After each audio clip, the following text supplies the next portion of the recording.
So இந்த நாடாளுமன்ற தேர்தலுக்காக எல்லா ஏற்பாடுகள் நம்ம ஒவ்வொரு வாக்குச்சாவடிக்காக தயார் நிலையில் வச்சிருக்கிறோம்.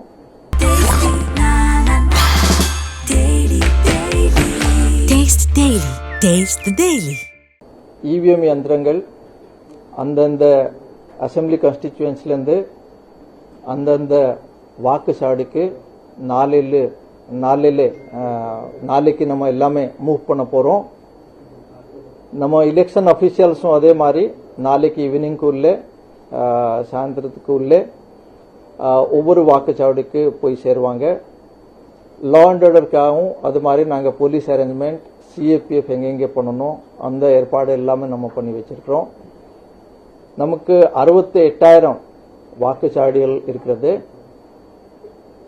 அதில் ஒரு 45,000 வாக்குச்சாவடியில் எங்கெங்கே நமக்கு இன்டர்நெட் ஃபெசிலிட்டி எல்லாம் நல்லா ரிசப்ஷன் லெவல் எல்லாம் நல்லா இருக்குமோ ஷேடோ ஏரியா இல்லாத ஒரு ஏரியாவில் நம்ம எல்லா அந்த மாதிரி வாக்குச்சாவடியில் நம்ம கண்டினியூஸ் மானிட்டரிங் பண்ணுறதுக்கு வெப்காஸ்டிங் மூலமாக நாங்கள் இங்கிருந்து ஒவ்வொரு டிஓ ஆஃபீஸ்லேருந்து ஒரு ஆர்ஓ ஆஃபீஸ்லேருந்து நம்ம அது கண்காணிக்கிறதுக்கு ஏற்பாடு எல்லாம் பண்ணியிருக்கோம். லா அண்ட் ஆர்டரும் நம்ம மேனேஜ் பண்ணுறதுக்கு ஸ்மூத்தாக மேனேஜ் பண்ணுறதுக்கு எல்லாம் ஏற்பாடு பண்ணியிருக்கிறோம். ஒவ்வொரு வாக்குச்சாவடிகளில் நமக்கு மினிமம் ஒரு ரேம்ப் ஃபெசிலிட்டி முதியோர்களுக்காக இல்லைனா ஒரு இளைஞர் ஒரு ஊனமற்றவர்கள் இல்லைனாக்கா ஒரு கர்ப்பிணி பெண்கள் அந்த மாதிரி யாரெல்லாம் வராங்கனாக்கா அவங்க வாலண்டியர் வச்சுட்டு ஒரு நம்ம ஒரு வீல் சேர் அரேஞ்ச்மெண்ட்டும் நம்ம பண்ணி வச்சிருக்கிறோம். அவங்க கியூலே நின்றுட்டு ரொம்ப நேரம் இருக்காம அவங்க முன்னுரிமை கொடுத்துட்டு ஓட் போடுறதுக்கு ஒவ்வொரு வாக்காளர்களுக்கும் நாங்கள் வேண்டிக்கொள் இருக்கிறோம். அது எலெக்ஷன் கமிஷனோட ஸ்டாண்டர்ட் ஆப்ரேட்டிங் ப்ரொசீஜர் தான். ஸோ அதனால எல்லா ஏற்பாடுகள் நாங்கள் பண்ணி வச்சிருக்கிறோம். ஒவ்வொரு வாக்காளருமே தவறாமல் அவங்களுடைய இது ஒரு ஓட்டிங் ரைட், இது ஒரு உங்ககிட்ட ஒரு ரைட் இருக்கு, அதனால இது நீங்கள் பயன்படுத்தி தவறாமல் நம்ம வாக்குச்சாவடிக்கு வந்து நீங்க ஓட் போடுறதுக்கு நாங்க வேண்டுகோள்கிறோம். பூத் ஸ்லிப் வந்து அனைவருக்கும் சென்றுதான் நீங்க சொல்லுங்க சார். ஆனா இன்னும் பல இடங்கள்ல பூத் ஸ்லிப் வந்து வரல அப்படின்ற ஒரு குற்றச்சாட்டு இருக்கு. பூத் ஸ்லிப் வந்து மிக முக்கியமா இல்ல மாற்று ஏற்பாடு ஏதாவது கிடைக்க இருக்கா சார்? கிட்டத்தட்ட 90% நாங்க பூத் ஸ்லிப்ஸ் எல்லா பகுதியில டிஸ்ட்ரிபியூட் பண்ணிருக்கிறோம். ஒரு சில இடத்துல சப்போஸ் வீட்டில் யார் இல்லை யார் அந்த மாதிரி ஏதோ ஒரு சூழ்நிலை இருக்கும்போது பூத் ஸ்லிப் அவங்ககிட்ட போய் சேரலாங்கன்னா கூட அதுக்கு ஒன்றுமே நம்ம ஓட் போடும் அந்த மாதிரியெல்லாம் ஒன்றும் நினைக்க வேண்டாம். நம்ம எலக்ட்ரானிக் முறையில் நம்மக்கிட்ட ஒரு செல்போன் இருந்தால் ஓட்டர் ஹெல்ப்லைன் ஆப் அதில் நம்ம போயிட்டு நம்ம இது எபிக் கார்டு நம்பர் அதில் போட்டால் இல்லை நம்ம பேர் போட்டால் கூட அப்பா பேர் அந்த மாதிரி இல்லை ஹஸ்பண்ட் பேர் ஆர் ஒய்ஃப் பேர் அந்த மாதிரி ரிலேஷன்ஷிப் ரிலேஷன் யார் அந்த மாதிரி பேரெல்லாம் நம்ம கொடுத்துட்டு சர்ச் பண்ணும்போது நமக்கு எந்த வாக்குச்சாவடியில நமக்கு ஓட் இருக்கு நமக்கு நல்லா அதில் தெரியும். அப்புறம் பூத் ஸ்லிப் வச்சு நம்ம ஓட் பண்ணோம் அந்த மாதிரி ஒரு கட்டாயம் இல்லை. நம்மகிட்ட ஏதாவது ஒரு அடையாள அட்டை இருக்கணும். 13 எலெக்ஷன் கமிஷன்ல சொல்லியிருக்காங்க, அதுல இருந்து ஏதாவது ஒரு இருக்கணும். நமக்கு நம்ம எந்த வாக்குச்சாவடியில என் பேர் இருக்குது நம்ம இந்த ஆப் மூலமா கூட தெரிஞ்சுட்டு போயிட்டு நம்ம போலிங் ஸ்டேஷன்ல நம்ம எங்க பேர் இருக்கிறோமோ அங்கே போட்டு போடலாம். எந்த மாதிரியான பாதுகாப்பு ஏற்பாடுகள் நம்ம லா அண்ட் ஆர்டர் தமிழ்நாட்டில் பார்க்கும்போது நல்லா தான் இருக்கிறது. நாங்கள் கடந்த எலெக்ஷன்ஸ்லையும் பார்த்துருக்குறோம்.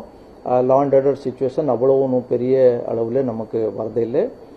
இருந்தாலும் நம்ம கிரிட்டிக்கல் வல்னரபிள் அந்த மாதிரி போலிங் ஸ்டேஷனுக்கு ஈதர் ஏதாவது ஒரு சிஏபிஎஃப் அந்த சென்ட்ரல் ஆர்ம்டு போலீஸ் ஃபோர்ஸஸ் இல்லைனாக்கா ஒரு வெப்காஸ்டிங் கேமரா இல்லைனா ஒரு கண்டினியூஸ் வீடியோ கேமரா இல்லைனாக்கா ஒரு micro observer independent micro observer அவங்க எல்லாம் ஒன்லி அப்சர்வருக்கு தான் ரிப்போர்ட் பண்ணுவாங்க.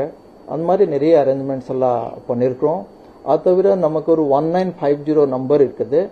எங்கிருந்து நம்ம எந்த மாவட்டத்திலேருந்து அது ஃபோன் பண்ணால் அந்த மாவட்டத்தில் இருக்கிற டிஓ ஆஃபீஸ்க்கு ஆர்ஓ ஆஃபீஸ்க்கு அது போய் சேரும். 1950 அந்த நம்பர்லையும் நம்ம கம்ப்ளைண்ட்ஸ் எல்லாம் கொடுக்கலாம். அதுக்கும் நாங்கள் உடனடியாக ஆக்ஷன் எடுக்கிறதுக்கு தயாராக இருக்கிறோம். பிரச்சாரம் ஓய்வெடுக்கிற நிலையில வந்து வேட்பாளர்கள் அந்த அவங்களாம் என்ன மாதிரியான நடைமுறைகளை தற்போது ஃபாலோ பண்ணுவாங்க? இப்போ ஒவ்வொரு கேண்டிடேட் ஒவ்வொரு பொலிட்டிக்கல் பார்ட்டிஸ்க்கு எலெக்ஷன் கமிஷனோட இன்ஸ்ட்ரக்ஷன்ஸ் எல்லாம் நாங்க இன்ஃபார்ம் பண்ணிருக்கோம். ஜெனரலா இந்த சைலன்ஸ் பீரியட் இன்னைக்கு 6 மணிலேருந்து ஸ்டார்ட் ஆயிடுச்சு, 6 மணி ஈவினிங் டைம்ல இருந்து ஸ்டார்ட் ஆயிடுச்சு. இனிமேல் நம்ம கேண்டிடேட்ஸ்க்கு பிரச்சாரம் பண்றதுக்கு அவங்களுடைய யார் யார் ஹெல்ப் பண்றதுக்கு வந்திருந்தாங்களோ அவங்க வந்து கான்ஸ்டிடியூன்ஸ்ல இருந்து வெளியில போனோம். அதுக்கு நாங்க ஸ்ட்ரிக்டா இம்ப்ளிமெண்ட் பண்றோம். இந்த சைலன்ஸ் பீரியட்ல நம்ம பிரச்சார காரியமும் பண்ணக்கூடாது. அதுவும் எலெக்ஷன் கமிஷன் கைட்லைன்ஸ் எல்லாம் என்னென்ன இருக்கிறதோ அதெல்லாம் நம்ம பிரஸ் ரிலீஸ் மூலமா சொல்லியிருக்கிறோம். அது எல்லாமே ஃபாலோ பண்ண மாதிரி ஒரு வேண்டுகோள். மாலை 6 மணிக்கு பிறகு நம்ம வாக்களிக்கிறதுக்கு எப்பவுமே வாய்ப்பு கொடுக்கறது இல்லை. அது ஒரு சின்ன கன்ஃபியூஸ் இருக்கு. என்னன்னா 6 மணிக்கு முன்னாடி வந்தவங்களுக்கு டோக்கன் கொடுத்து நம்ம ஓட்டு போடுறதுக்கு அனுமதி கொடுக்குறோம். ஆனா பட் 6 மணிக்கு வந்தும் நிறைய வாக்காளர்கள் வந்து 6 மணிக்கு பின்னாடி வந்தாலும் டோக்கன் கொடுத்து போடலாமே ஒரு சின்ன வாக்குவாதம் தான் இருக்கு. அதை ஒரு கிளாரிஃபை பண்ணுறோம். நம்ம வாக்கு அன்னைக்கு 6 மணிக்கு உள்ளே யார் வந்திருக்கிறாங்களோ அவங்களுக்கு நம்ம சீட் கொடுத்துட்டு ஓட் போடுறதுக்கு பிரிசைடிங் ஆஃபீஸர் ஏற்பாடு எல்லாம் பண்ணோம். அதுக்கு ஆல்ரெடி நமக்கு இன்ஸ்ட்ரக்ஷன்ஸ் எல்லாம் இருக்கு. நம்ம அதில் தெரிவி வச்சிருக்கிறோம். அதுல ஒரு சந்தேகம் இல்லை. ஒவ்வொரு பிரிசைடிங் ஆஃபீஸர்ஸ்க்கு ட்ரைனிங்ல நாங்க சொல்லியிருக்கோம். இப்பவே வந்து பணப்பட்டுவாடா அந்த மாதிரி புகார்கள்லாம் உங்களுக்கு வந்துட்டு இருக்கோம்னு நினைக்கிறேன். நிறைய இடத்துல பணப்பட்டுவாடா தராங்கன்னு சொல்லிட்டு வேட்பாளர்களே வந்து புகார் உங்கள்கிட்ட கொடுத்துட்டு போறாங்க. அதெல்லாம் எப்படி தடுக்க போறோம்? நம்ம இதுக்கு ரிவ்யூ மீட்டிங்ஸ் எல்லாம் போட்டு நமக்கு ஒரு ஸ்டேட் லெவல்ல ஒரு ஸ்டேட் எக்ஸ்பெண்டிச்சர் அப்சர்வர் இருக்காங்க. நமக்கு ஒவ்வொரு கான்ஸ்டிடியூன்ஸ்ல ரிட்டர்னிங் ஆபீசர்ஸ் கூட எக்ஸ்பெண்டிச்சர் அப்சர்வர்ஸ் எல்லாம் இருக்கிறாங்க. ஜெனரல் அப்சர்வர், போலீஸ் அப்சர்வர் எல்லாமே இருக்கிறாங்க. ஸோ அந்த மாதிரி ஒரு கம்ப்ளைண்ட் வரும்போது உடனடியாக அவங்களுடைய கண்காணிப்போட இதுக்கு ஆக்ஷன் நாங்கள் எடுக்க போறோம். அது தவிர நமக்கு சிவிஜில் ஆப்ல கூட நம்ம கம்ப்ளைண்ட் வரும்போது அதில் ஆக்ஷன் எடுக்கிறதுக்கு நாங்கள் எல்லா ஏற்பாடு எல்லாம் பண்ணி வச்சிருக்கோம்.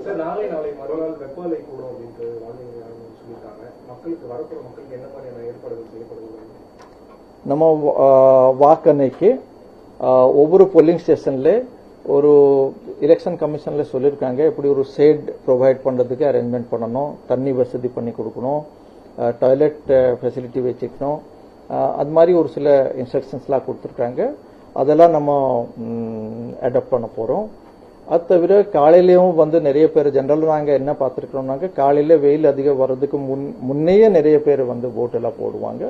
ஸோ அது நம்ம சூழ்நிலையை பார்த்துட்டு வாக்காளர்கள் டைம்லி வந்து ஓட் போடுறதுக்கு நாங்க வேண்டுகொள்கிறோம்.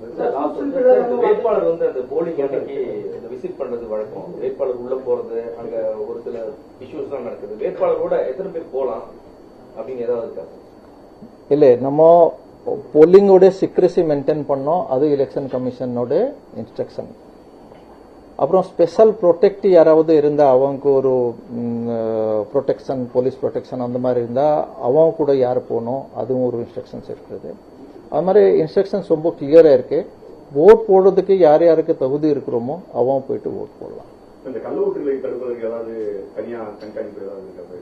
அது ஒவ்வொரு பிரிசைடிங் ஆபீசர்ஸ்க்கு இன்ஸ்ட்ரக்ஷன்ஸ் எல்லாம் இருக்குது. அவங்களோட அடையாளம் பார்த்துட்டு இவங்க ஆக்சுவல் ஓட்டரா ஆர் வேற ஏதோ ஒரு கம்ப்ளைண்ட் பண்ணா அதுக்கு என்ன ஆக்ஷன் எடுக்கணும், அந்த மாதிரி ஒரு வேற யார் ஒரு ஓட் போடுருந்தா அதுக்கு என்ன ஆக்ஷன் எடுக்கணும், அது மாதிரி கிளியர் கட் இன்ஸ்ட்ரக்ஷன்ஸ் எல்லாம் இருக்கு.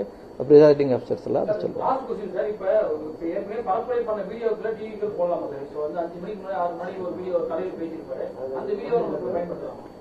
நீங்க பிரச்சார காரியம் எல்லாம் பண்ணக்கூடாது. அது ரொம்ப கிளியரா அந்த இன்ஸ்ட்ரக்ஷன்ஸ் இருக்கு. பிரச்சாரம் மாதிரி காரியம் பண்ணக்கூடாது.